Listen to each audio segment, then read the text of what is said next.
Brought to you by Candid. Candid dusting powder, 4 skin problems का एक expert solution. Candid dusting powder, हटा खुजली, लगा कैंडिड। आईपीएल में आरसीबी की जीत के बाद एक इवेंट होता है और उसमें भगदड़ मचती है, 11 लोगों की मौत हो जाती है। तब से कर्नाटक के मुख्यमंत्री सिद्धरमैया 2 प्रेस कॉन्फ्रेंस कर चुके हैं। एक जिस दिन घटना होती है उसके बाद शाम को वो बताते हैं कि 11 लोग मारे गए हैं, 47 लोग घायल हुए हैं और कई बार वो ऐसा लगता है कि जैसे वो घटना से पल्ला झाड़ रहे हैं, जिम्मेदारी से पल्ला झाड़ते दिखते हैं। दूसरी प्रेस कॉन्फ्रेंस होती है 5 जून को, जिसके पहले कैबिनेट बैठक होती है और उसके बाद वो कई कड़े कदम उठाते हैं। क्या कदम उठाए गए हैं, किन्हें हटाया गया है, इस जानकारी के लिए चलते हैं नावेद के पास। देखिए गौरव, इसमें इंडिया टुडे के पत्रकार हैं अपूर्वा जयचंद्रन, उन्होंने हमें एक रिपोर्ट भेजी है जिसके हवाले से उन्होंने कुछ जानकारियां दी हैं जो मुख्यमंत्री सिद्धरमैया ने अपनी प्रेस कॉन्फ्रेंस में कही। सबसे पहले तो उन्होंने दुख जताया जो भी हादसा हुआ और कहा कि जो भी 11 लोगों की इसमें जान गई है उनके प्रति मेरी संवेदनाएं हैं, और जो भी घायल हैं इसमें, और इस मुश्किल की घड़ी में मैं भगवान से प्रार्थना करता हूँ कि उन्हें शक्ति दी जाए। और उन्होंने कहा कि आज हमने इस मुद्दे पर गहराई से चर्चा की, जैसा आपने अभी बताया कि कैबिनेट मीटिंग के बाद हुई थी, गहराई से चर्चा की और कुछ अहम फैसले लिए हैं। तो वो फैसले क्या हैं वो अब अपने दर्शकों को एक एक करके बता देते हैं। सबसे पहली बात यह है कि इसमें जस्टिस माइकल कुन्हा की देखरेख में एक सिंगल मैन कमीशन यानी एक सदस्यीय जांच आयोग का गठन किया गया है, वो बनाने जा रहे हैं, उसकी घोषणा की। और साथ में यह भी बताया कि इस मामले में एफआईआर हो चुकी है। और जो एक और बड़ा फैसला इसमें लिया है जिसका आपने भी अभी जिक्र किया, वो ये है कि कब्बन पार्क पुलिस स्टेशन के जो सर्कल इंस्पेक्टर हैं, सर्कल पुलिस इंस्पेक्टर, उन्हें पुलिस हाउस मास्टर जो होते हैं उन्हें, एसएचओ जो वहाँ के थे, स्टेशन हाउस ऑफिसर, और एसीपी जो हैं कब्बन पार्क के, उन्हें सेंट्रल डीसीपी, क्रिकेट स्टेडियम के जो इंचार्ज हैं उनको एडिशनल कमिश्नर ऑफ पुलिस जो वेस्ट जोन के हैं बेंगलुरु के, उन्हें, और बेंगलुरु सिटी के जो कमिश्नर ऑफ पुलिस हैं उन्हें, इन सभी अधिकारियों को तुरंत सस्पेंड किया जाएगा। यानी उनको यहाँ से इन सभी को तुरंत ही, मतलब तत्काल प्रभाव से पद से हटा दिया गया है।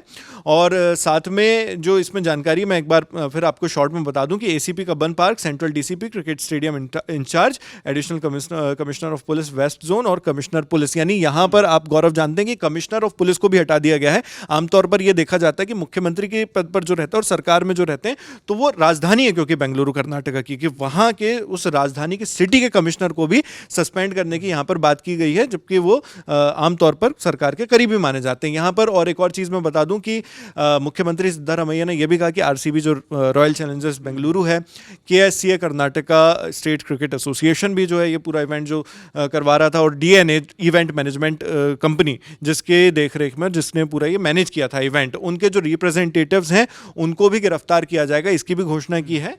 यहाँ पर एक बात मैं जोड़ दूं कि जब कल प्रेस कॉन्फ्रेंस की थी सिद्धरमैया ने, तो उन्होंने साफ कहा था कि जो विधान सौदा यानी वहाँ की जो विधानसभा के में इवेंट हुआ था और उसके बाहर जो भीड़ जुटी थी उसकी जिम्मेदारी उनकी थी, और जो स्टेडियम में, चिन्नास्वामी स्टेडियम में जो इवेंट हुआ वो आरसीबी ने कराया था। जैसा कि नावेद बता रहे हैं, वहाँ पर एक डीएनए एंटरटेनमेंट लिमिटेड कंपनी है, वो वहाँ पर ऑर्गेनाइज कर रही थी, तो उनसे जुड़े हुए प्रतिनिधियों को जो वहाँ पर इवेंट ऑर्गेनाइज करने में शामिल थे उनको गिरफ्तार करने का, बिल्कुल, हाँ। और साथ में उसके बारे में उन्होंने ये भी बताया कि कैबिनेट मीटिंग हुई थी इसमें, जिसमें डिप्टी सीएम मौजूद थे, मैं खुद मौजूद था, यानी सिद्धरमैया उसमें मौजूद थे, होम मिनिस्टर थे, और साथ साथ में जो सरकार के लीगल एडवाइजर हैं वो भी वहां पर मौजूद थे, और बाकी लोगों के साथ जो भी थे उनके साथ चर्चा की गई और ये फैसला लिया गया कि जिन भी संस्थाओं की लापरवाही के चलते ये बड़ा हादसा हुआ है, ये स्टैम्पीड की घटना हुई है, उनके प्रतिनिधियों को, उनके रिप्रेजेंटेटिव्स को गिरफ्तार किया जाएगा। और हमने इसका पुलिस को आदेश भी दे दिया है कि जल्द से जल्द इन्हें अरेस्ट कीजिए।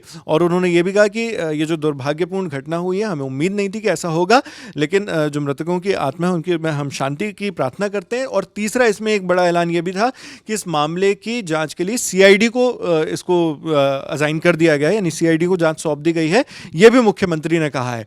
और एक बार मैं और कोट कर दूं जो उन्होंने कहा है शब्दशः, उन्होंने कहा कि मैंने राज्य के डीजीपी और आईजीपी यानी जो पुलिस के आईजी हैं उनको भी निर्देश दिया है कि आरसीबी के प्रतिनिधि, डीएनए इवेंट मैनेजर्स और कर्नाटका क्रिकेट एसोसिएशन के जिम्मेदार लोगों को तुरंत गिरफ्तार किया जाए। यानी राज्य के जो सबसे बड़े पुलिस अधिकारी हैं डीजीपी, उनको भी अब आदेश दे दिया गया इसके लिए। जी, तो जैसा नावेद ने बताया कि प्रशासनिक अधिकारियों को, पुलिस के अधिकारियों की जिम्मेदारी तय की गई है और उन्हें हटाया गया है, उन पर कार्रवाई की गई है, सस्पेंड किया गया है। लेकिन जिन 3 नामों का जिक्र हो रहा है, मुख्यमंत्री सिद्धरमैया, वो मामले को कल एक तरह से टालते दिखे कि हमारी जिम्मेदारी नहीं है, और आज उन्होंने कार्रवाई की। और दूसरे जो शख्स हैं डीके शिव कुमार, जब ये बाहर इवेंट के बाहर जब लोग घटना हुई और लोग मारे गए, उस दौरान वो ट्रॉफ़ी उठाते हुए उनकी तस्वीर आई। हालांकि बाद में वो रोते हुए नज़र आए और उन्होंने कहा कि मुझे बिल्कुल भी पता नहीं था कि भगदड़ हो चुकी है और कुछ लोग मारे गए हैं।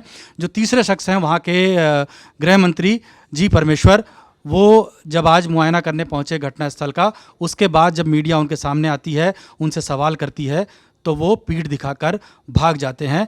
तो प्रशासन की जिम्मेदारी तय हो गई, सरकार के अंदर की जिम्मेदारी कैसे तय होगी, ये सवाल अभी बना हुआ है। और इस मामले में कर्नाटक हाई कोर्ट ने स्वतः संज्ञान लिया है। 10 तारीख को इसमें फिर सुनवाई होगी, उसकी स्टेटस रिपोर्ट आएगी, और उसमें इस खबर में आगे जो भी अपडेट आते रहेंगे उससे हम आपको रूबरू कराते रहेंगे। इस खबर में फ़िलहाल इतना ही। शुक्रिया।